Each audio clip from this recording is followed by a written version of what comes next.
Good morning, everyone. I am Angel from Lima, Peru, and this is my channel Rain Means Life. To be honest, I would like to apologize for not having sent any Christmas greeting or New Year's greeting. Unfortunately, I've been very busy, ill, and well, because it is never too late, I want to tell you about the saddest Christmas story that I have ever read.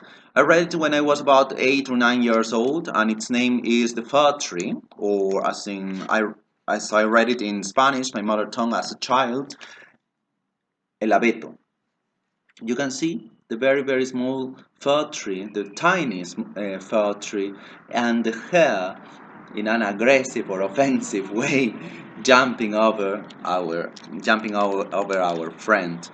This is a story of being frustrated with our present and just dreaming about the future and not enjoying what we have, not enjoying or not loving ourselves.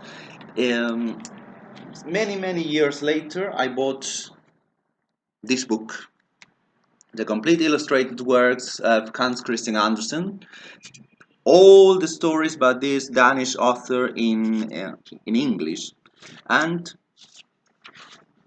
something that the fir tree in the forest heard sometimes was like this: "Rejoice in us," said Earl and Sunshine. "Rejoice in thy fresh youth here in the woodland." But he didn't rejoice. He didn't care about the present. The sunbeam said something similar. Rejoice in thy youth, said the sunbeams. Rejoice in thy fresh growth, and in the young life that is within thee. But he didn't care. He just wanted to travel, he just wanted to be bigger, stronger, wanted to see the ocean, wanted to be adorned in splendor as a Christmas tree. And he felt that was the most beautiful night, that Christmas Eve night.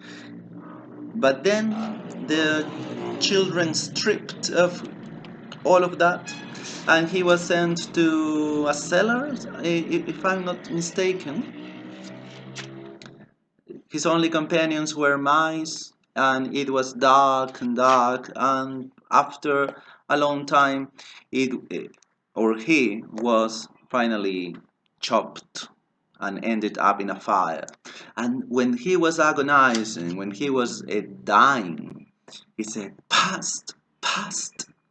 Had I but rejoiced when I could have done so. Past, past."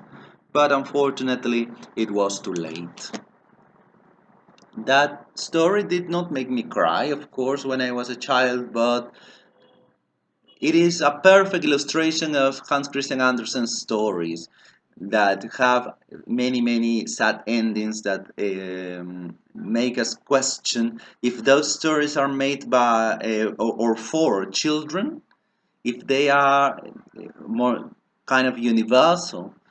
The lesson is really beautiful. Well, of course, we might project our future, but when it becomes an obsession, there should be an alarm that tells us something is wrong with us. Why don't we love ourselves? Why don't we accept ourselves as we are? And why don't we enjoy more about the present and think a little less about the future? Well, that is the lesson. Maybe you agree, maybe you disagree, but we cannot deny that it is a powerful lesson.